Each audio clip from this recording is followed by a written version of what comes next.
आपका स्वागत है मेरे यूट्यूब चैनल पर मैथ्स में। मेरा नाम है अनुपमा मिश्रा। फ्रेंड्स, आज हम डिस्कस करने वाले हैं कुछ क्वेश्चन जिसमें हम फाइंड करेंगे range, rank, nullity and null space. ठीक है, तो फ्रेंड्स देखिए मैंने क्वेश्चन लिखा हुआ है यहाँ पर, find the range, rank, null space and nullity of a mapping दे रखी है V2R इंटू V3R। जिस मैपिंग को कैसे डिफाइन कर रखा है, T of AB is equal to A plus B, A minus B, B। तो मैपिंग को ऐसे डिफाइन किया हुआ है और पूछा मतलब हमें क्या फाइंड करना है, range, rank, null space and nullity. तो फ्रेंड्स मैपिंग हमें कहाँ से दे रखी है, 2 डायमेंशनल वेक्टर स्पेस से 3 डायमेंशनल वेक्टर स्पेस में दे रखी है। मींस ये वेक्टर है 2 डायमेंशनल वेक्टर स्पेस से बिलोंग करेगा और इसकी मैपिंग कहाँ मिल रही है, हमें 3 डायमेंशनल वेक्टर स्पेस में मिल रही है। अब हमें क्या फाइंड करना है इसमें, इस मैपिंग के थ्रू क्या फाइंड करना है, range, rank, null space and nullity. तो फ्रेंड्स सबसे पहले हम फाइंड करेंगे यहाँ पर नल स्पेस एंड नलिटी, क्योंकि वो फाइंड करना इजी होता है एज कम्पेयर टू रैंक। थोड़ा टफ होता है निकालना, भले निकल जाता है लेकिन थोड़ा टफ पड़ता है, लेकिन जो हमारे पास नल स्पेस और नलिटी है वो बहुत इजीली निकल जाता है। तो हम वहीं से शुरुआत करते हैं। तो हमने क्या कहा कि let a b belongs to null space of T. हमने क्या कहा कि ए बी कोई भी वेक्टर लिया जो कि नल स्पेस ऑफ टी में बिलोंग करता है। फ्रेंड्स ए बी कहाँ से, a b null space of T में तो बिलोंग करते हैं, लेकिन ए बी किसका वेक्टर है फ्रेंड्स, V2R का वेक्टर है। क्यों?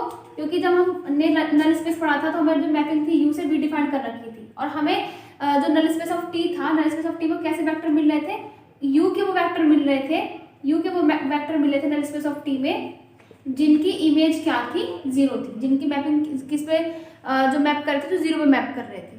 ठीक है, तो ये तो हमने बोला है कि U के वो वेक्टर्स जिनकी जो मैपिंग है वो 0 है, जिनकी इमेज 0 आ रही है, वो नल स्पेस ऑफ टी में बिलोंग करेंगे। तो हमने यहाँ पर कहा कि ए भी हमने ले लिया जो कि V का तो वेक्टर है, लेकिन हमने क्या बोला कि ये किस में बिलोंग करता है, नल स्पेस ऑफ टी में बिलोंग करता है। अब फ्रेंड्स क्योंकि नल स्पेस ऑफ टी में बिलोंग करता है तो इसका मतलब क्या हुआ कि इसकी जो इमेज है अंडर टी वो कितनी आएगी, 0 आएगी। तो हमने क्या कहा कि टी ऑफ ए बी क्या मिलेगा हमें, 0 0 0। तो क्योंकि मैपिंग कहाँ से डिफाइन है, 2 डायमेंशनल वेक्टर स्पेस से 3 डायमेंशनल वेक्टर स्पेस, तो टी ऑफ ए बी क्या मिलेगा, 0 0 0। अब हमें ये चीज डिफाइन कर रखी है यहाँ पर mapping A plus b, A minus b, B। तो हम ये पुट कर देंगे यहाँ पर, हमें क्या मिलेगा यहाँ पर A plus b, A minus b, B is equal to 0 0 0। अब क्या करना है, इसको इक्वल रखना है। तो फर्स्ट कॉम्पोनेंट के equal, second component equal, third component के इक्वल आ जाएगा। तो हमारे पास क्या मिलेगा हमें यहाँ पर A plus b 0, A minus b 0, B is equal to 0, B is equal to 0। अब B is equal to 0, equation 3 है।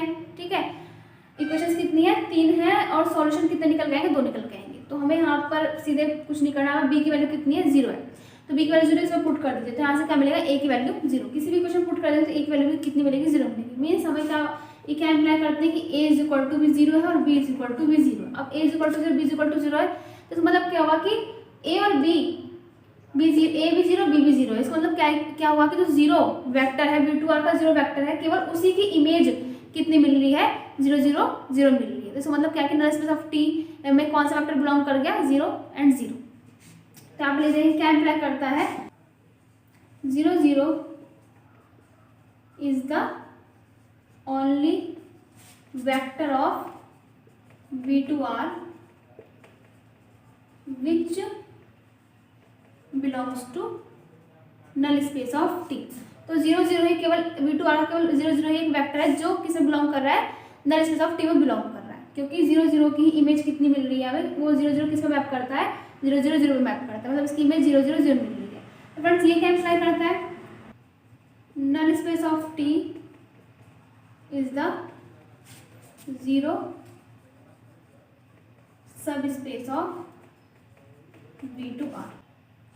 तो फ्रेंड्स ये क्या अप्लाई करते हैं कि जो नल स्पेस ऑफ टी है वो क्या है, 0 सब स्पेस है। क्या है, 0 सब स्पेस ऑफ V2R। 0 सब स्पेस में 0 0 वेक्टर इसमें बिलोंग कर रहा है। तो इसका मतलब क्या हुआ, क्योंकि अब नल स्पेस ऑफ टी में क्या है, नल स्पेस ऑफ टी क्या है, 0 सब स्पेस है, V2R का 0 सब स्पेस है। इसका मतलब इसमें केवल एक 0 0 वेक्टर ही बिलोंग कर रहा है। तो इसका मतलब क्या हुआ कि जो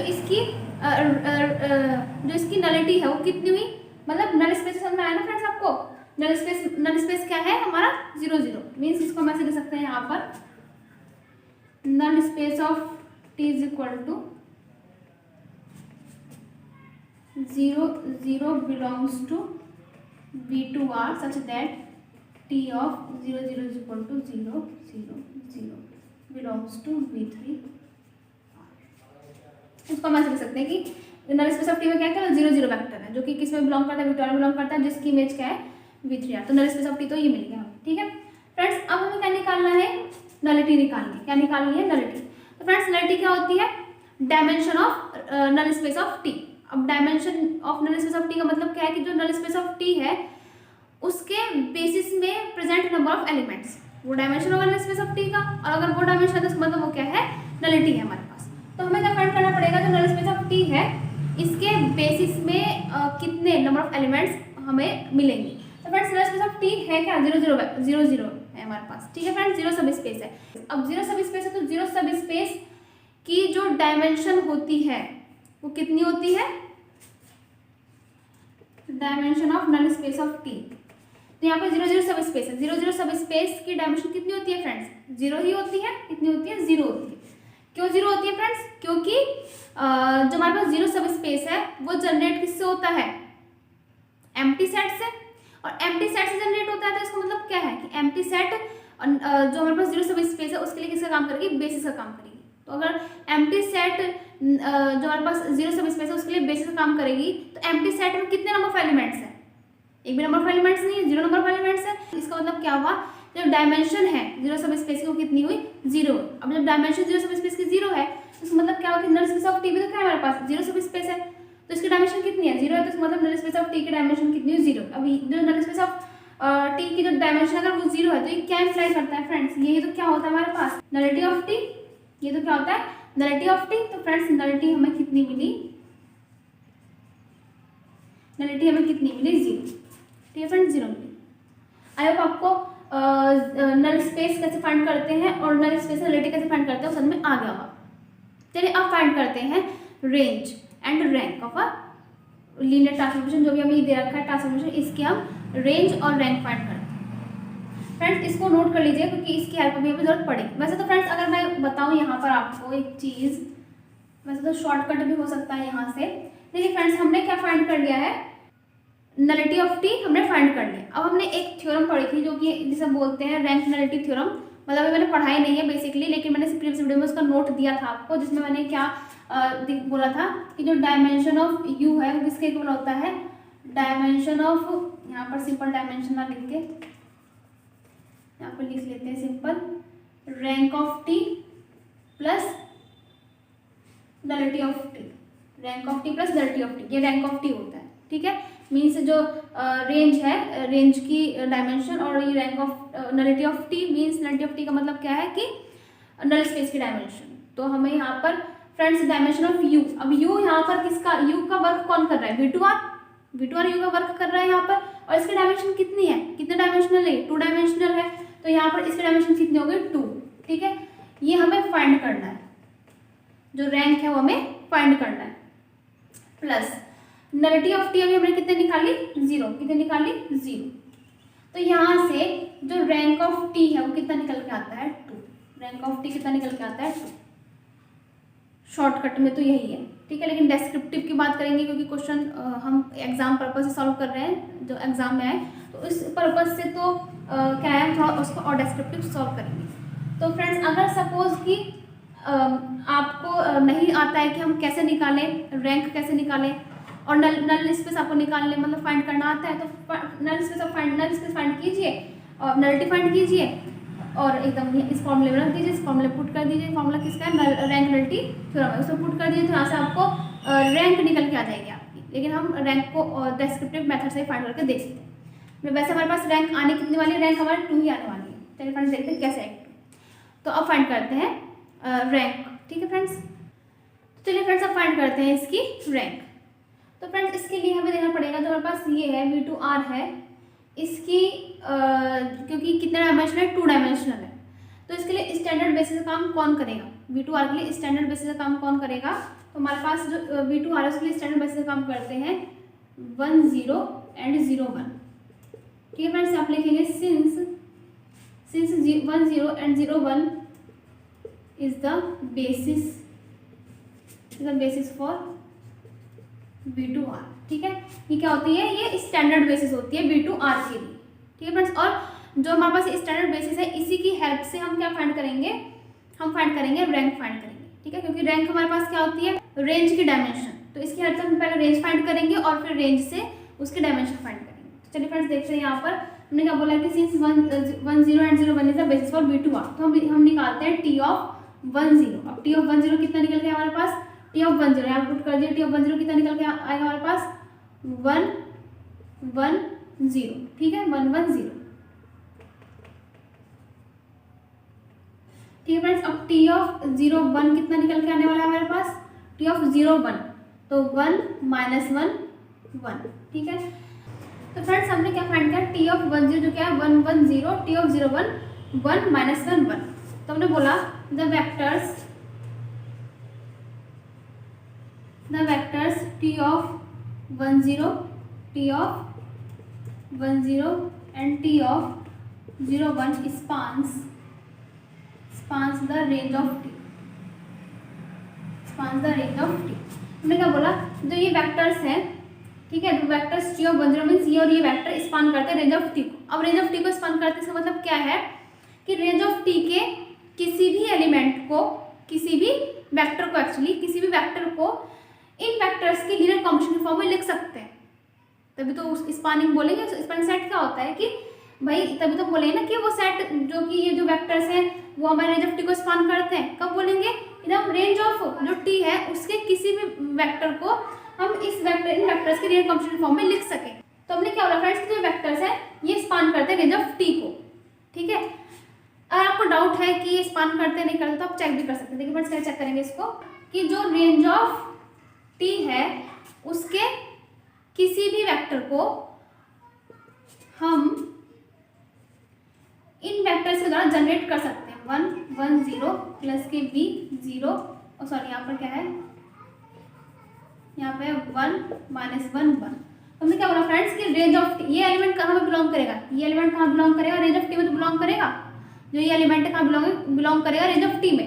हमने बोला कि जो रेंज ऑफ T के किसी भी वेक्टर को हम इन वेक्टर्स के लीनियर कॉम्बिनेशन के फॉर्म में लिख सकते हैं। और तभी हम बोलेंगे कि भाई जो ये वेक्टर है, इन वेक्टर की वैल्यू क्या है, ये और ये तो वैल्यू है, ये तो वैल्यू है। तो मतलब क्या हुआ कि जो ये वेक्टर है ये स्पान करेंगे रेंज ऑफ T को, ठीक है। तो हमने क्या करा कि देखिए फ्रेंड्स, यहाँ पे आप देख सकते हैं, यहाँ पर अगर इसको सॉल्व करें तो क्या मिलेगा हमें, यहाँ पर a + b, a - b और b। देखिए फ्रेंड्स, तो ये वेक्टर जो है रेंज के किसी भी वेक्टर को जनरेट कर सकते हैं। तो हमने लेट करके चला कि ये जो वेक्टर है ये स्पान करते हैं रेंज ऑफ T को, मतलब रेंज ऑफ T के वेक्टर को जनरेट करते हैं।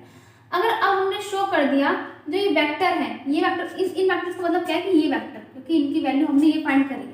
तो अब अगर हमने शो कर दिया कि ये वेक्टर लिनियरली इंडिपेंडेंट भी हैं, तो क्या हमारे पास प्रूफ हो जाएगा कि जो ये वेक्टर्स हैं ये बेसिस का काम करेंगे। किसके लिए, V3R के लिए। किसके लिए, V3R के लिए। समझ में आया फ्रेंड्स मैं क्या बोल रही हूँ? आई होप मैं जो बोल रही हूँ आपको समझ में आ रहा है कि मैं क्या बोल रही हूँ। यहाँ पर ये तो मैंने शो कराया यहाँ पर कि ये जो है, ये तो मैंने शो कराया यहाँ पर कि ये जो वेक्टर्स हैं ये स्पानिंग सेटअप और रेंज ऑफ T के लिए। तो ये तो यहाँ पर केवल शो करने के लिए था, अगर आपको डाउट हो तो। हमने तो क्या लेकर चला कि ये वेक्टर्स क्या करते हैं, स्पान करते हैं रेंज ऑफ T को, ठीक है। अगर हमने इन वेक्टर्स को लिनियरली इंडिपेंडेंट भी शो कर दिया तो इसका मतलब क्या हुआ कि ये जो वेक्टर्स है बेसिस से काम करेंगे किसके लिए, V3R के लिए। अगर ये V3R के लिए बेसिस से काम करेंगे तो इसका मतलब क्या हुआ कि ये रेंज सेट के लिए बेसिस से काम कर रहे हैं, रेंज सेट के लिए बेसिस से काम कर रहे हैं। और अगर ये रेंज सेट के लिए बेसिस से काम कर रहे हैं तो इसका मतलब क्या है कि जो डायमेंशन है रेंज सेट की वो कितनी निकल के आ जाएगी, 2 निकल के आ जाएगी। कितनी निकल के आ जाएगी, 2, क्योंकि 2 वेक्टर्स होंगे उसके बेसिस में। बट पहले हमें शो करना पड़ेगा कि ये क्या है, लिनियरली इंडिपेंडेंट है। देखिए फ्रेंड्स कैसे शो करेंगे हम, यहाँ पर पहले हम लिख देते हैं यहाँ पर the vectors T of 1 0 and T 0 1 spans the range of T। ठीक है, ये तो सही है यहाँ तक। अब क्या लिखेंगे यहाँ पर, thus the range of T is a subspace of V3R spanned by the vectors 1 1 0 and 1 -1 1। Thus the range of T is subspace of V3R। तो जो रेंज है V3R की वो क्या है, सबस्पेस है V3R की। रेंज क्या होती है, सबस्पेस होती है V3R की। ये तो हमने पढ़ा ही हुआ है फ्रेंड्स कि जो रेंज होती है V3R की सबस्पेस होती है। तो हमने क्या बोला कि thus the range of T, जो T की रेंज है वो क्या है, सबस्पेस है V3R की। जो किससे स्पान हो रही है, वो फ्रेंड्स अब इन वेक्टर्स को क्या शो करना है कि वेक्टर्स क्या है, लीनियरली इंडिपेंडेंट, ठीक है। तो इसका मतलब क्या है कि ये फिर क्या काम करेंगे, बेसिस का काम करेंगे, किसके लिए, रेंज सेट के लिए। चलिए हम यहाँ पर शो करते हैं। Now we have to show that, now we want to show that 1 1 0 and 1 -1 1 are linearly independent. तो लीनियरली इंडिपेंडेंट शो करने के लिए हमारे पास क्या कंडीशन होती है, हम ले लेते हैं दो, let a b belongs to,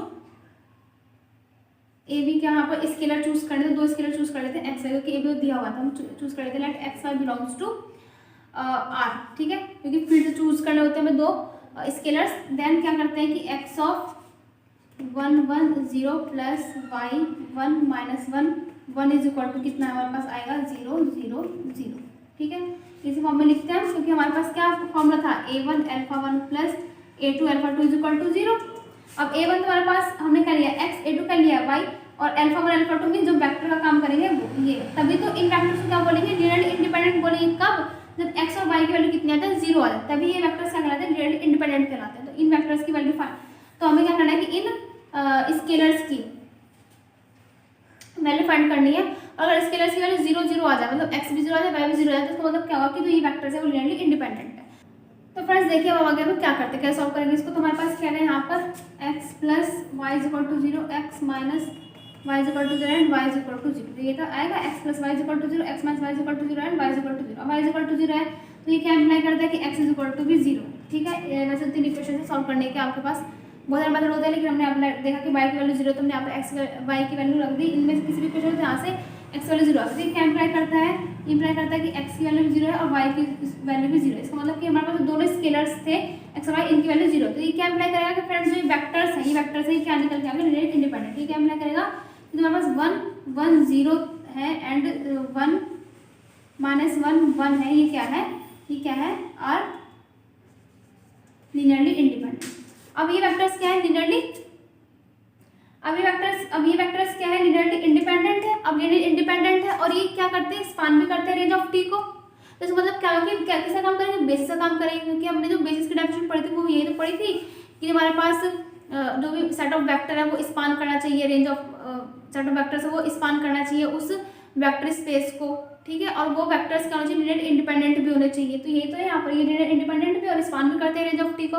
तो ये क्या करेंगे, ये किसका काम करेंगे, बेसिस का काम करेंगे। तो मैं यहाँ पर लिख देती हूँ बेसिकली यहाँ पर ये क्या इम्प्लाई करता है, ये इम्प्लाई करता है कि 1 1 0 and 1 -1 1 are basis for range of T, range of T. तो फ्रेंड्स अगर ये बेसिस है रेंज ऑफ टी के लिए, अगर ये बेसिस काम कर रहा है रेंज ऑफ टी के लिए, तो इसका मतलब क्या हुआ कि रेंज ऑफ टी की डायमेंशन कितनी हुई, डायमेंशन कितनी हुई रेंज ऑफ टी की, कितनी डायमेंशन हुई, नंबर ऑफ एलिमेंट्स कितने बेसिस में, 2, एक ही एलिमेंट और एक ही एलिमेंट। तो इसका मतलब डायमेंशन कितनी हुई, रेंज ऑफ टी की 2। अब डायमेंशन रेंज ऑफ टी की 2 आई। अब डायमेंशन की तो रेंज ऑफ टी क्या होती है, रैंक होती है। तो रैंक ऑफ टी मीन्स रोटी, जो रोटी आया वो हमारे पास कितना है, 2 है, ठीक है। रैंक ऑफ टी कितना है, 2 है। तो आई होप आपको ये पूरा क्वेश्चन समझ में आ गया। थोड़ा लेंथी था बट इंपॉर्टेंट क्वेश्चन तो है, एग्जाम पर्पज से किसी भी कॉम्पिटिटिव एग्जाम में भी आते हैं ये क्वेश्चंस, और कॉम्पिटिटिव एग्जाम जैसे IIT जैम वगैरह जो हमारे जो क्वेश्चन सॉल्व करते हैं उसमें, ठीक है। एंट्रेंस एग्जाम वगैरह भी आ जाते हैं, तो और नेट के एग्जाम भी पूछ लेते हैं थोड़ा बहुत, मतलब ऐसे पूरा तो नहीं पूछते, थोड़ा बहुत बीच में से पूछ ही लेते हैं। तो फ्रेंड्स आई होप आपको ये क्वेश्चन पूरा समझ में आ गया होगा। अच्छा फ्रेंड्स यहाँ पे एक चीज रह गई है, रेंज। रेंज तो फ्रेंड्स रेंज क्या होती है, इस जो हमारे पास मैपिंग डिफाइन कर रखी है यहाँ पर, ये तो रेंज का काम करेगा। रेंज ऑफ टी मीन्स कि V2R के वो वेक्टर्स जिनकी कुछ ना कुछ इमेज हो V3R में, तो हम आर्बिट्रेरी कोई वेक्टर ले सकते हैं AB, तो इसकी इमेज क्या मिलेगी हमें, ये मिलेगी, ठीक है फ्रेंड्स। तो यहाँ पे रेंज हमारे पास यही, इसी रेंज बोलते हैं। तो आपको जो मैंने क्वेश्चन समझाया वो समझ में आ गया होगा। तो प्लीज मेरे वीडियो को लाइक कीजिए, शेयर कीजिए, सब्सक्राइब कीजिए। Thank you so much for watching this video. Thank you.